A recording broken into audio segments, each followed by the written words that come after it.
Good afternoon. National Assembly Wales is now in session, and the first item this afternoon questions the First Minister. And question 1, Alan Fred Jones. Thank you very much. Will the First Minister make a statement on the role of the Welsh language in the planning process? Well, every local planning authority should consider the Welsh language in developing their local development plans. It's important, of course, that the planning system plays its part in supporting the language, and TAN 20 makes that clear. Thank you. The government's proposals in the planning bill in relation to the Welsh language are to be welcomed, although they do not develop much at all on TAN 20, as you referred to a few seconds ago. Why isn't the government willing to ensure that the Welsh language is given the same consideration in impact assessments as environment, health, and other aspects in specific planning applications?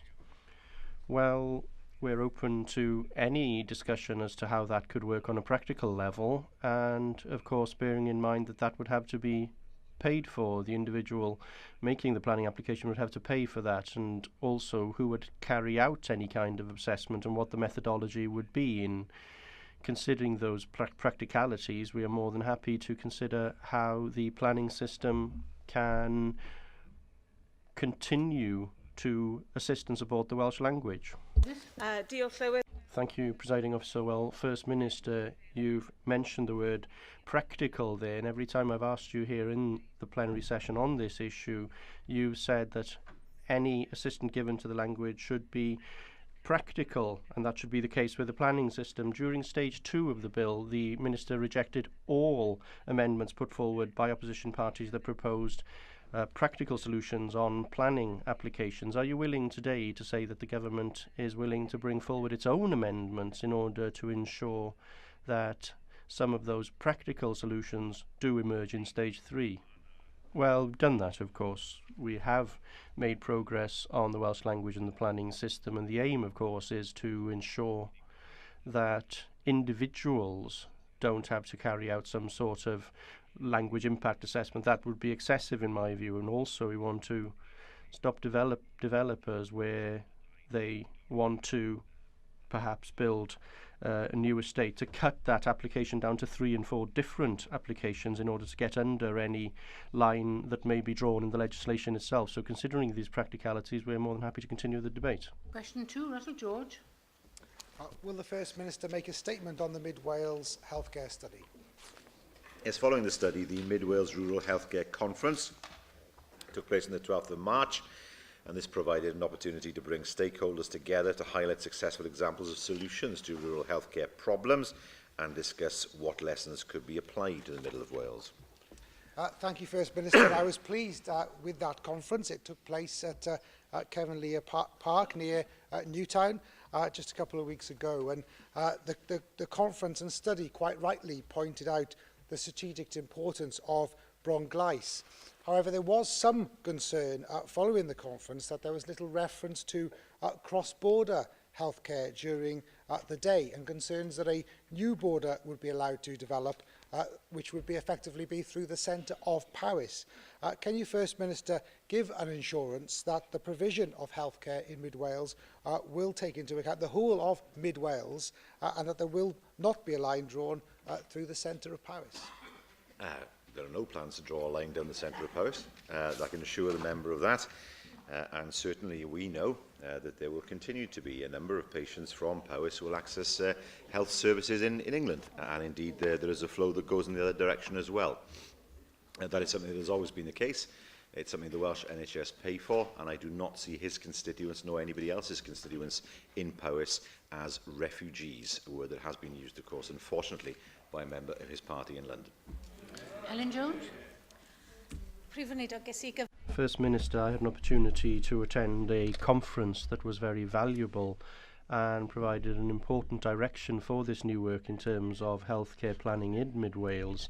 Now, to continue with that momentum in Mid Wales, will you, on behalf of your Health Minister, commit to provide a written statement twice a year in order to maintain the transparency, momentum and accountability of this work for the Health Minister? Well, I'm sure that the Health Minister will be willing to answer questions along those lines in future. May I say that responses have now been received from 3 of the health boards and also from the Ambulance Trust, and every board has understood the analysis that has been proposed by the study itself, and the Minister has recently appointed 2 joint independent chairs for the health collaboration that is being established at present between the 3 health boards and the Ambulance Trust. I'm sure that the Minister will continue to keep members appraised of the study and the conference. The party leaders, and first this afternoon, the Leader of the Opposition, Andrew Davies. Thank you, Presiding Officer. First Minister, just under 2 years ago, the Chief Executive and Chairman of Betsy Cadwaladr in the North resigned following a damning report from the Healthcare Inspectorate. At the time when the new board was put in place, the Health Minister here said when they were appointed, so that we can be confident that they are able to discharge their responsibilities effectively in the future. Now, responsibility of a board surely is to communicate and engage with the clinicians and the staff and patients that depend on their service or operate within the hospitals. Last week, we saw the BMA pass a vote of no confidence in the board. How can patients and the general public have confidence in the board in North Wales when the clinicians, who you yourself have said should lead reform of the health service here in Wales, are passing votes of no confidence? Well, my understanding, it was one part of the BMA that passed that vote of no confidence, not all of it, and certainly not all of the BMA in the whole of Betsy Cadwaladr. But I do welcome the fact that the consultants, following the invitation that the Health Minister and I issued, have come forward with plans. I welcome the fact that the Health Board now will consider those plans. It's early days yet in terms of how those plans can be made robust, but certainly I do very much welcome the fact that the consultants have come forward now with plans of their own. It is welcoming that those plans have come forward, but it is a fact that a vote of no confidence was passed by clinicians yesterday in their own board area, not yesterday, last week, should I say, in their own board area. The Secretary of the BMA in Wales said that there remain poor communications between the board and the ward. Ultimately, you are the government. You are responsible for supporting the health board in that particular area. It is the biggest public body in Wales. We have seen previous poor reports about governance. We are seeing time and time again this issue arising in North Wales. And what we also see as well is from a senior director there, the medical director, Matthew Makin, saying that if we do nothing, we will simply be sleepwalking into disaster when he's talking about services at district general hospitals in North Wales. Who is correct? Are the clinicians right, or are the directors at board level right when they say they need to reconfigure services in North Wales? Both right, because they're not in argument with each other. I mean, it is right to say that the medical director said there has to be change, certainly in the short term, and the clinicians have recognised that. They put forward an alternative. It's change nevertheless, but an alternative. It's a matter now for the health board to assess the alternative that they've put forward, but nobody is arguing that things can stay exactly as they are, not even, of course, the consultants, which is why they've come forward now with an alternative plan for the board to consider. And as I said, we welcome that alternative plan, and I hope there will be genuine consideration of that plan. But time and time again, we are seeing these issues arise in North Wales. As I said, this is the largest public sector body in Wales. It spends the biggest part of the public sector budget on health in North Wales, and you ultimately sign those checks and give the overall direction. Why should people in North Wales feel such a disconnect from their health board? And what will you be doing to drive forward a better sense of governance and a better sense of delivery in health services in North Wales so people can have confidence that the health service they require will be there for them in the future? Well, 2 things. First of all, we expect, of course, the local health board to communicate with people as effectively as possible. It's important that people understand the issues. It's important that people understand what the options are as well. That is in any health board's interests. We have appointed a senior Welsh Government official who will be on the implementation board in order to be able to assist and help the board with its future deliberations on service delivery. And we expect, where boards are proposing changes in services, that those changes are fully explained and the public are fully involved in consultation before decisions are taken. We now move to Leader of Plaid Cymru, Leanne Wood. Diolch Llywydd. I know, First Minister, you don't like to be reminded about your party's commitment to austerity, but I'm sure that you'll agree with me that people do deserve to hear what your intentions are. The Shadow Chancellor has said that he would not reverse the Tory budget, yet your party leader has said that the budget would be devastating to Wales. Who do you agree with? Well, I do know that the difference between the election of a Labour government and a Conservative government is the difference between what is, admittedly, a small cut in public spending of about 2% and Conservative plans of a 20% cut in public spending. That is a substantial difference as far as the people of Wales is concerned. So you refuse to come down one side or another on that particular question. Let me tell you, First Minister, Plaid Cymru believes that that budget cut will be devastating for Wales, and we maintain that our public services, our communities and our people simply cannot take any more cuts. Am I right in saying, First Minister, that further cuts to Wales's budget are palatable to you? Well, no cuts are ever welcome, let's face it. But from our point of view, she asked me to come down on one side. I want to see the election of a Labour government in London. There we are. Let's come down on the side of what we want on these benches. We don't want to see 20% cuts in our finances over the next few years. We don't want to see a situation where there's a lack of investment in infrastructure. We don't want to see a situation where inequality widens. That is what we stand for as a party. And I know, of course, as a party, we are in a position of actually being able to form potentially a government in London. But you'll change nothing. 250,000 workers in Wales earn less than the living wage. 16,000 fewer people are in employment this year as compared to last year. 70,000 people are underemployed. That's what austerity has delivered for Wales, First Minister. What will it take? How many more food banks? How many more closures? How many more punitive welfare reforms before you stand up to Westminster, First Minister? What will it take for you to tell London no more cuts? Well, I mean, the difference is that I am in a position and my party's in a position to deliver on that, and she is not. The reality of the situation is that we Wales have seen unemployment drop, we've seen employment rise, we've seen more foreign direct investment. I know it's uncomfortable for them, more foreign direct investment than ever. Certainly more new foreign companies coming into Wales to invest in Wales than ever. Jobs around Wales being created. I contrast that when her party ran economic development for 4 years.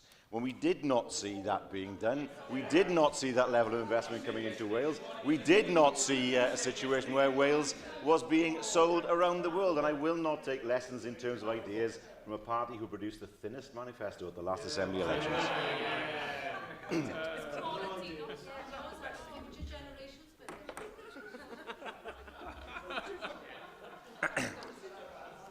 We now move to our final leader this afternoon.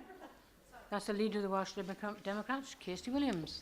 Thank you very much, Presiding Officer. First Minister, we all saw the disgraceful online abuse of referee Nigel Owens at the weekend, and it highlighted the extent of homophobic bullying in all walks of life. What work is your government undertaking to stamp out all forms of homophobic bullying in Wales? Well, let me give the leader of the Liberal Democrats one example. I know that the Minister, Leslie Griffiths, has recently written to all the police and crime commissioners in order to promote the awareness of hate crime. And she has reminded them of their responsibilities to ensure that people are able to live their lives safely without homophobic bullying or indeed hate crime of any kind. First Minister, one place where bullying is particularly prevalent is in our schools. And 90% of school staff recently surveyed by Stonewall Cymru reported incidents where pupils had suffered bullying and harassment for being or suspected of being lesbian, gay or bisexual. What steps is your government taking to ensure that homophobic, transphobic and biphobic bullying are eradicated in our Welsh schools? Well, we are working with partner organisations to drive forward the Welsh Government's framework for action on tackling hate crimes and incidents that was published in May.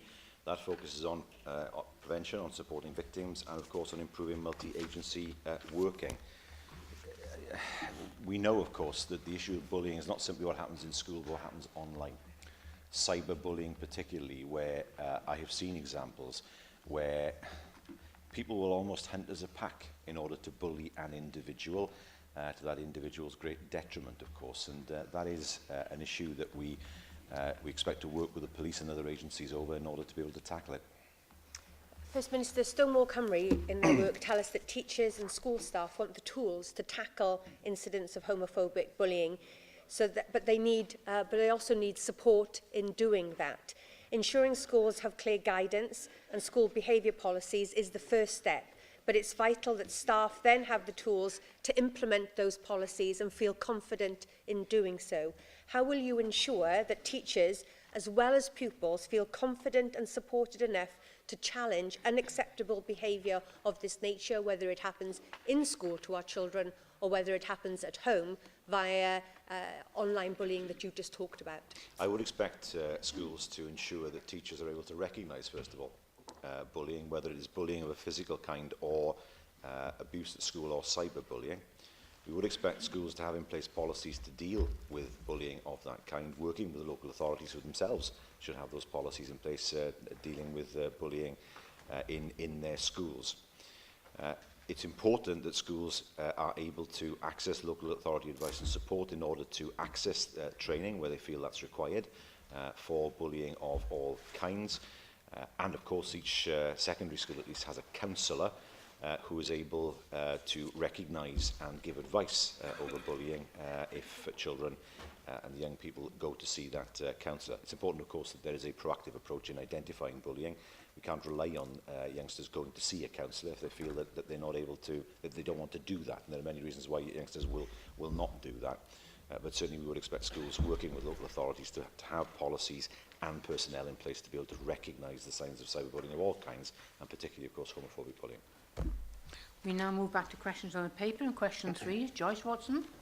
Diolch, Llywydd. What assessment has the Welsh Government made of the UK budget?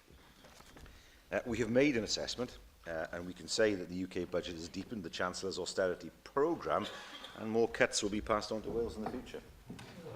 Now the smoke has cleared to George Osborne's smoke and mirrors budget, everyone sees what it is, shoddy electioneering.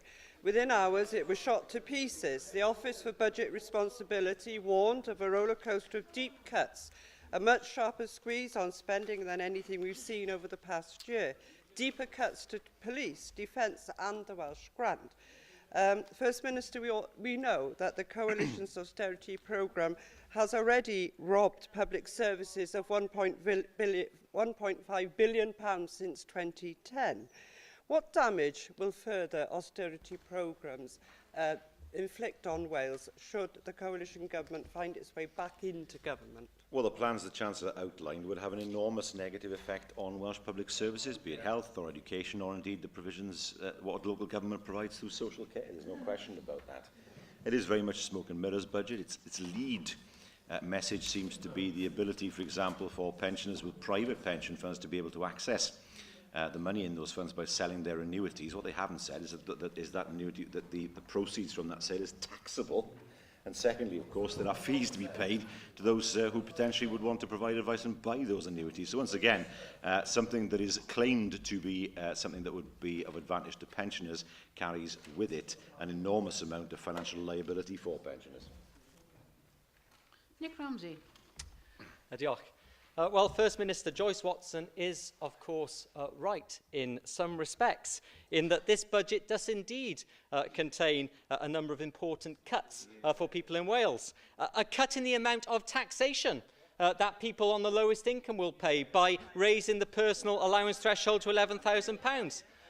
Also, of course, a cut in the amount that motorists will spend when crossing the Severn Bridge, when there is that cut because of the VAT cut in the toll. And, of course, the abolition of the Category 2 phase for small vans. All of these are welcome cuts, I'm sure. First Minister, I'm sure you do agree with me more than you do with Joyce Watson that there are good elements to this budget. Nothing is perfect, but there are good elements, and that and this budget is a good deal for Wales and represents a far better budget than we had under the previous UK coalition government. You mentioned the previous UK coalition government. I think that was in the 1930s, the national government. So I can't comment on that. His memory may go back longer than that, but certainly I can't comment on budgets that were passed at that time. But I mean, the point is this. I mean, he will not be surprised when I say I agree more with Joyce Watson than I do with him, clearly. There are elements of the budget that cannot be objected to. A reduction in Severn Bridge tolls is welcome, although it should have gone further. What does trouble me, however, is the fact that there is nothing but VAT. There are no commitments from his party not to raise VAT after the election. And VAT, as we know, hits the poorest hardest. It's a regressive tax where people pay a greater proportion of their income if they are poorer. And I notice that as we have seen tax cuts for the rich from the party opposite, they're silent about imposing new tax burdens on the poor. And I'll believe it when I see it. When he claims that his party is the party of tax cuts, given the burden they have imposed on so many people with an increase in VAT to 20% just after they were elected in 2010. Alan Fred Jones. Alan Fred Jones. Thank you. I note Mr Ed Balls' comment that the Labour government wouldn't overturn or undo any of this smoke and mirrors budget that was referred to by George Osborne, and you've acknowledged yourself under Labour proposals, if they were in government in London, then the Welsh budget would shrink by over 2% over the next 5 years. Now, the Barnett formula, which has been in existence for so very long, was created by Labour, of course, and brings £400 per capita more for the people of Scotland than is the case for Wales. What is the justification for spending so much more in Scotland as compared to what happens here in Wales? Well, there isn't any, in my view. That's not the view of the SNP, but they would say that they didn't have sufficient to begin with. But I now welcome the fact that there will be a floor. I don't know when that will be introduced, but at least the principle has been agreed. But of course, it's true to say that the Barnett formula will have to be revised and reviewed. It can't last forever, and it's extremely important that this is something which will be considered ultimately, but we have to have the floor first. First Minister, I note, of course, that Ed Balls has said he won't reverse anything which actually was agreed in the budget. But concentrating on this, the Barnett floor, which I think is very important for the Welsh Assembly, given that that has now been the principle that has now been accepted, is there in place a work programme or discussions about a work programme between Welsh Government officials and UK Government officials in terms of thrashing out the details of that floor and how that will be introduced in due course? Well, we continue to have those discussions. The response is always it's a matter for after the general election. We don't know what the timetable is. We don't know what the value of the floor potentially, and the nominal value of the floor potentially is to Wales. It's right to say the floor has been conceded. Well, not really. I mean, it's been conceded. That is something that was, to an extent, the case before. But it'll be important after May for whoever is in government in London to move forward now with the implementation of the funding floor to Wales, certainly as part of the process of ensuring that Wales gets the funding that Wales deserves. Question 4, Rena, you're with. Thank you, Presiding Officer. Will the First Minister make a statement on resources in hospitals in North Wales? Well, I expect all health boards to deliver a safe and sustainable service within the resources available to them. Can I draw the First Minister's attention to the situation at Ysbyty Penrose Stanley in Holyhead, where one of the 2 wards has been closed now for over 2 weeks because of staff absenteeism and the lack of staff to fill in behind them. The ward is not set to open for another fortnight until April the 13th, nearly 3 weeks in fact. Can I also draw the First Minister's attention to the situation in Ysbyty Gwynedd recently, where a constituent of mine was kept overnight recovering from an operation in a storeroom with his drip hanging from a peg on the wall and with a Victorian brass bell given to him to attract the nurses' attention. The nurses doing a wonderful job in difficult circumstances. Does that sound to the First Minister like a well-resourced and well-managed NHS? And whilst the politics of austerity accounts for much of the under-resourcing, it does not excuse the mismanagement of the NHS by the Welsh Government. Well, I mean, He has no evidence of that, but let's not get into that because we can show exactly. He has no evidence of that at all. I mean, there are two things here. First of all, he gives an example of a patient. If he wishes for that to be investigated, I'm sure that can be done. It's very difficult to comment on an individual's case. He does mention Ysbyty Penrose Stanley. 9 members of staff are not available for work. Some are retiring. There are others who are on short-term sick until the beginning of April. It's an unusual situation in that ward. There are so many off sick at the same time. And as a result of that, temporary measures have had to be taken. It's nothing to do with resources. It's to do with the unfortunate situation with regard to sickness absence at this present time in that hospital. Can I say to him that in terms of the average spend per head in Betsy Cadwallader, the spend is £1,582 per head. The Welsh average is £1,568 per head. So in fact, Betsy Cadwallader receives more money per head than, for example, the average spend per head in Wales.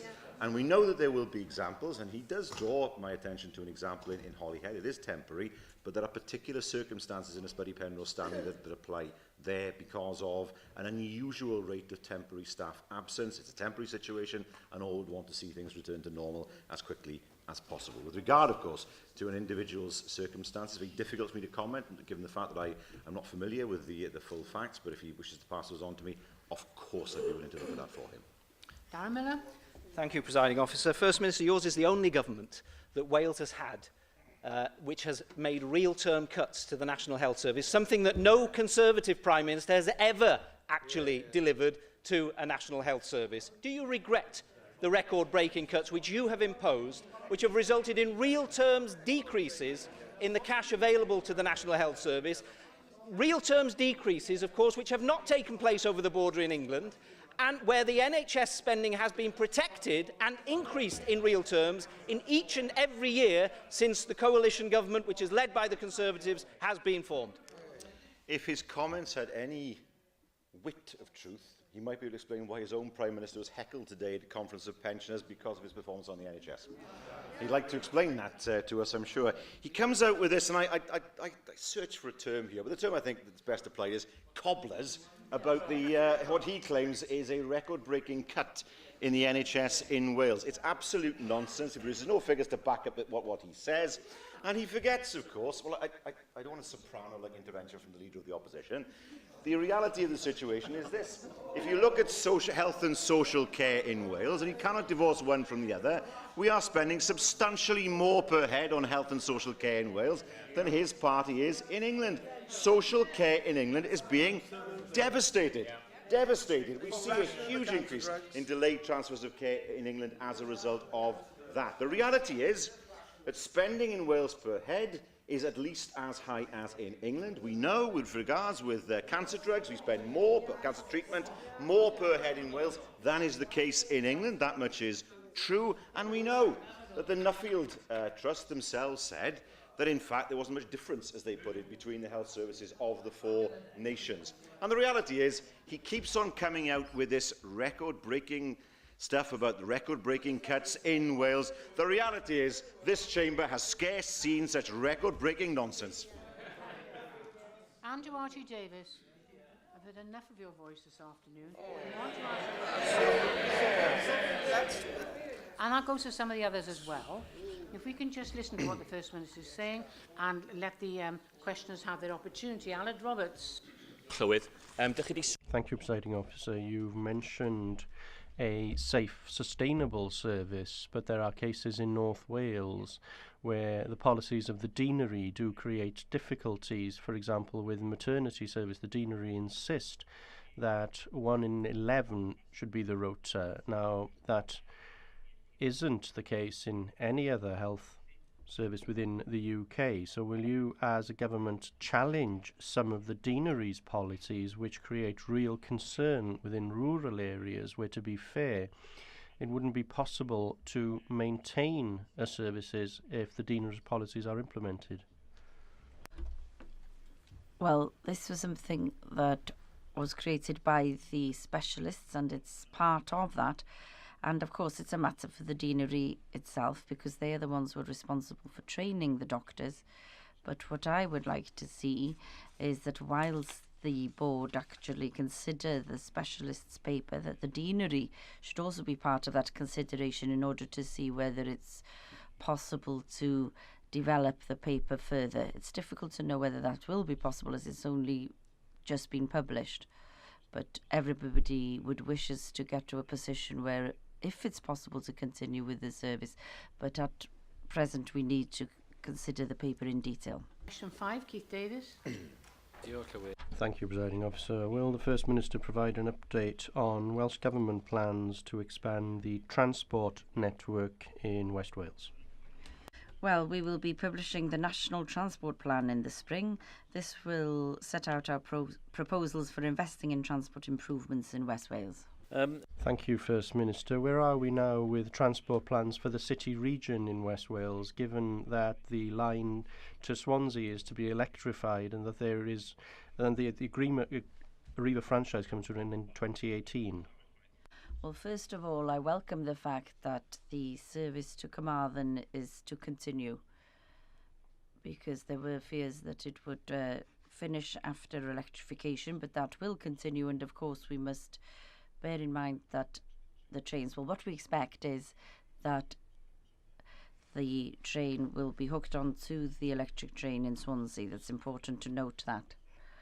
And of course there will be discussions taking place when the franchise comes to an end in 2018, if I remember rightly, and of course we must ensure that the service to the west of Swansea is as good or even better than the current one. Presiding Officer, thank you for that last answer there, which was, leads me on to, given this investment of electrification by the Westminster Government, First Minister, and it's very evident, as people will see now west of Reading and indeed in Swansea. In terms of electrification of the main line, can you outline what added value the integrated transport plans you have for West Wales will bring, if any, and which would mean they can also capitalise from West Wales on this substantial important investment? Well, first of all, an increase in services along the main line helps the stations further west. It provides more opportunities for connections from the western stations. And, of course, one of the areas that we're looking at is how we can better integrate bus services. We don't have control, as the member will know, of bus services. It's not always the case that there is proper integration of the modes between bus and rail transport, but having that power will enable us to make sure that there is the right level of connectivity between the railway stations acting as hubs and bus services coming into those railway stations. That's something I very much welcome as a result of the St David's Day process. Simon Thomas.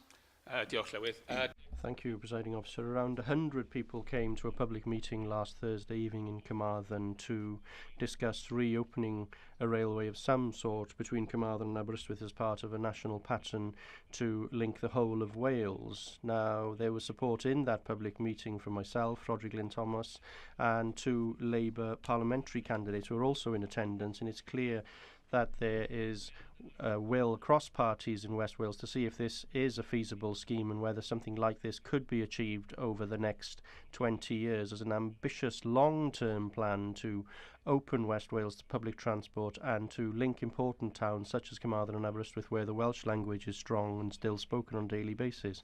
Would it be possible for the National Transport Plan, therefore, and the Minister, who has been supportive to date, I have to say, to look at how we can start to consider the feasibility of this and to do that in the context of the economy of West Wales and the context of national transport? Well, I know that the Minister has been supportive of the principle, and as the member accepts himself, I'm sure it's a long-term enterprise, and the track is used by the Gwili Railway in some parts, but that track doesn't exist to the west of Carmarthen because the bypass was built across in the west, and we're missing a bridge in Lampeter, for example. But there's a great deal of the infrastructure still there, but what we need now is an understanding of exactly what the challenges will be in installing the permanent way back and putting the track back too. But of course it's dependent on funding, and we will need to see how much it will cost and also what has to be done in order to ensure that the network will be there for the future. Simon Thomas, with I'm sure a shorter supplementary this time than last time. Diolch, Lewis. Thank you, Presiding Officer. These are important issues. What lessons did the Welsh Government learn from the Mid Wales Health Conference held on the 12th of March? Well, the conference was an opportunity to bring stakeholders together to highlight successful examples of solutions to rural healthcare problems and, of course, to discuss what lessons could be applied to Mid Wales. Thank you, Minister. I attended that conference and I found it to be very positive, with a number of examples of good practice in recruiting and retaining medics in rural areas from across the world, and I very much welcome the more fresh and positive approach that the government has taken towards these issues. Now, one thing that struck me in particular was that we had failed in the past to recruit GPs. For example, from the 50 training places in Powys and Bronglais, only 28 have been filled over the past 5 years.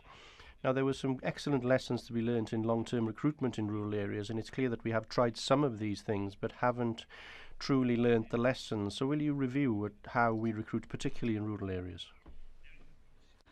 Yes, of course we will do that, and we must also consider what has been done in other countries. I read an article in The Economist last week which talked about what had happened in the rural areas of Germany and in eastern Germany when there'd been a movement, especially of young people, to the west, and they had to consider how to ensure that GP surgeries didn't close so that people would be deprived of them. We will look at such examples to see what we can learn, but one of the problems that GPs tell us of is that if people want to go into the rural areas, they need jobs for their partners, their spouses, etc. So we have to consider what's available in a holistic manner for the whole family, so that people do go and live in the rural areas as GPs. But it'd be worth looking at the examples in Europe too. Thank you, Presiding Officer. I was also at the conference myself, and the First Minister will be aware that many of my constituents access healthcare from across the border in Shropshire. Now, the healthcare studies did seem to make little reference of some of the cross-border issues. And what I would like to ask First Minister is whether you would agree with me that it's not only the strategic importance of Bronglais that's important to the Mid-Wales population, but it's also the strategic importance of district general hospitals across the border in England that are also strategically important to constituents of Mid-Wales. Well, nobody on this side of the border is suggesting that people who live in this constituency should all have to access services in Wales. We never said that. The only person who has ever questioned Welsh patients using the English NHS and Welsh NHS paying for those patients is Jeremy Hunt. And I can say clearly to him, and you know, it's important to state this, it has always been the case that Welsh patients have accessed services in England. We have always paid for patients to access those services because it's important that people are able to access good services as close to them as possible. And for many of his constituents, that does mean accessing hospitals in Shropshire. His constituents are not refugees. They are people who use the NHS in another part of the UK, and the Welsh Government pays for them. Kirsty Williams. Thank you, Presiding Officer. First Minister, the Mid-Wales study put particular emphasis on good quality primary care and called for a renaissance of the community hospital model in securing services in rural areas. The good news is, First Minister, that the proposals to close Llanrwstyd surgery in August have been taken off the table, but in ensuring the long-term survival of such practices, we do need to make progress on the sustainability fund that has been agreed between yourselves and the Wales GPC.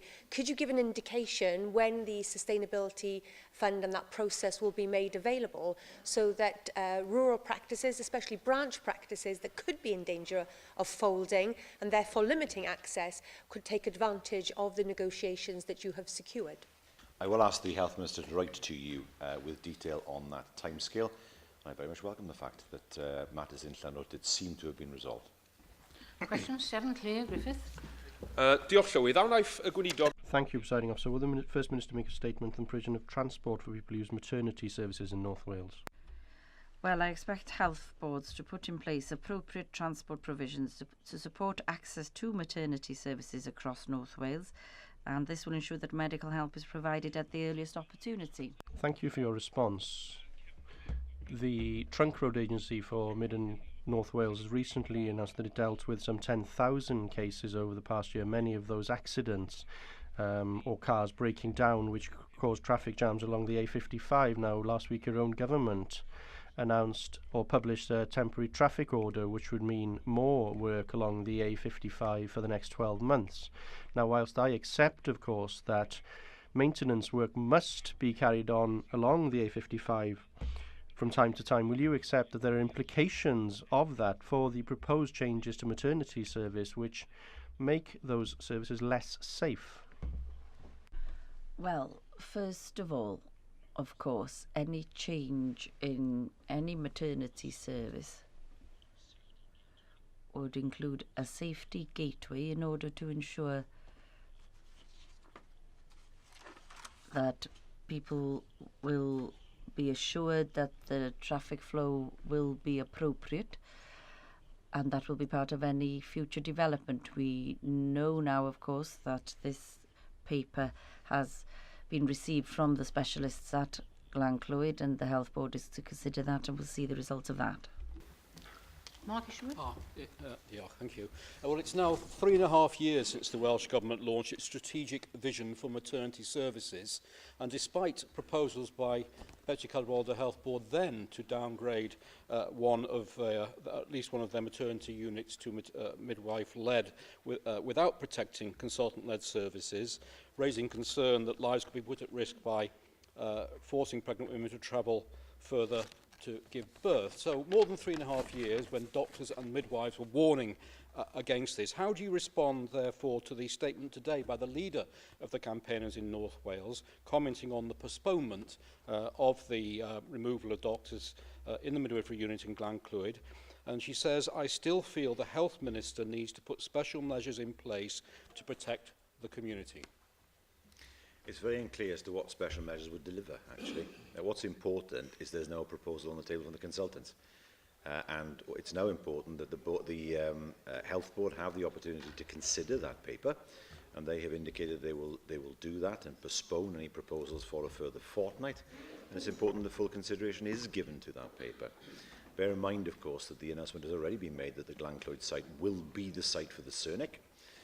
That can only be of assistance to people living in that area, a very specialised unit, something potentially, and I note this from the paper that the doctors themselves, the consultants themselves provided, has the potential to be a world-class centre, and I very much welcome that. It is inevitable, though, that with the establishment of a very specialised centre on the Glan-Clwyd site, that there is bound to be an effect on the other maternity sites of some kind across the Pedair Cadwaladr area. So the next stage now is to examine, for the Health Board rather, to examine the paper that's been put forward by the consultants in order to examine its robustness, obviously, and to see whether their proposals are practical. Question 8, Alan Roberts. Thank you, Presiding Officer. Will the First Minister provide an update on discussions on the new protocol for cross-border health services between England and Wales? Well, we are not developing a new protocol. But a protocol... I understand that the current protocol is about to be renegotiated over this ensuing year. The Welsh Affairs Select Committee report of last week says that there hasn't been sufficient discussion between community health councils and health boards in England and Wales in terms of some of the cross-border changes. For example, maternity service transferred from Shrewsbury to Telford, and also the fact that Pedair Health Board hasn't discussed with the Countess of Chester issues of capacity there in relation to changes. So will you ensure that issues raised in the Select Committee report are taken into account as you discuss this new protocol with the UK Government? Well, there is a protocol in place, of course, and what's happening, and this happens regularly, is that there is a review of the protocol itself in order to ensure that it is relevant and that it's developed in the appropriate manner. Discussions are ongoing. They've always taken place, those discussions between Welsh Government and the Department of Health in England, in order to ensure that the protocol is updated and improved. Thank you. I'd actually like to endorse a clear and concise protocol coming forward. I know that several of my constituents, when needing treatment over, and it's very specialist treatment that is not available in North Wales, but they become sort of embroiled in a trap, really, because although they require the treatment, the funding doesn't always follow them, and then there becomes this delay. Would you endorse some kind of protocol that actually will ensure that the constituents can actually access this specialist treatment without delay, and that there is a process in place also to ensure a smooth transition of service back when constituents have had their treatment and they need follow-on support back in North Wales? Well, not of that being an issue any more than it's an issue when we take patients from England into Wales. The Burns unit at Morrison being an example of that, for example, where that acts as a tertiary unit for the southwest of England as well. There should be no difficulty with patients accessing services in England, nor people from England accessing services in Wales. It's a well-established principle that where those patients access treatment, the money follows from either side of the border. Well, First Minister, the Welsh Affairs Committee report points out that the exchange of information between the NHS in England and Wales is not good enough and works against patients' interests. So what progress is being made during this review to make the electronic information systems in Wales compatible with those in England? Well, we believe the problems are actually more on the English side rather than on our side, but the discussions are ongoing, and any issues that the committee has the Westminster Committee has identified will, of course, form part of any discussions. Thank you, First Minister. We now move to the next item on